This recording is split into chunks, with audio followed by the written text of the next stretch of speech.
Consomacteur, c'est une association qui a été créée en 2004, à l'origine par le fondateur de Biocop. Dans le CA de Biocop aujourd'hui, il y a une association représentant les consommateurs qui est Bioconsomacteur. Mais au fur et à mesure, en fait, Bioconsomacteur a pris en fait un peu de distance par rapport à Biocop en tant que distributeur pour être une vraie association de bioconsommateurs, quel que soit finalement le distributeur ou la filière qui était concernée, sur l'agriculture biologique comme source de préservation de l'environnement, un axe finalement grand public, en créant des outils de vulgarisation sur la bio aussi pour les petits, pour les futurs citoyens et consommateurs, consommatrices. Aujourd'hui, Bioconsommateur, c'est 3 missions principales.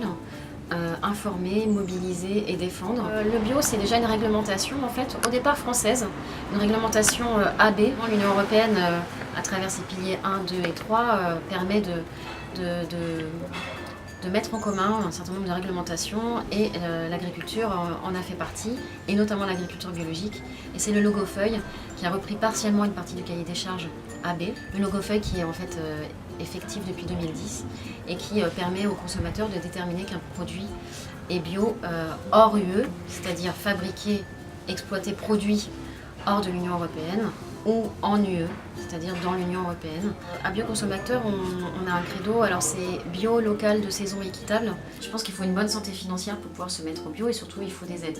Mais il faut aussi de l'installation. L'installation, c'est aussi promouvoir les nouveaux agriculteurs. On n'a pas un système parfait, c'est évident. La raison pour laquelle les produits de base sont moins chers en conventionnel qu'en bio, c'est parce que en fait, c'est une agriculture qui est complètement subventionnée.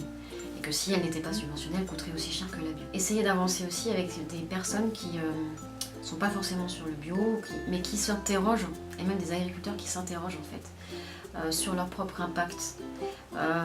Et qui du coup vont utiliser moins de produits, et qui sont intéressés aussi à savoir comment dans le bio les autres agriculteurs font.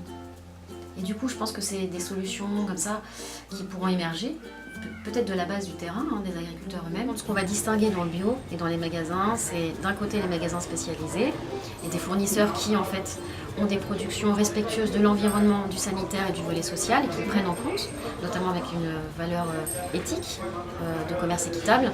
Et de l'autre, une grande et une moyenne distribution, Auchan, Carrefour et autres, qui va également avoir une offre bio, ce que nous on appelle de la bio-industrielle, à savoir des méthodes du conventionnel calquées sur le bio.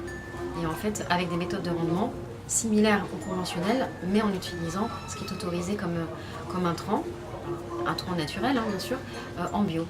Est-ce qu'on va vers une bio-industrielle ou une bio respectueuse des saisons, voilà, parce que la bio avec des tomates en décembre, je suis désolée, pour moi c'est pas de la bio, même si ça respecte le cahier des charges. Idéalement, il faudrait changer le cahier des charges du logo feuille pour intégrer dedans le volet sanitaire et le volet social.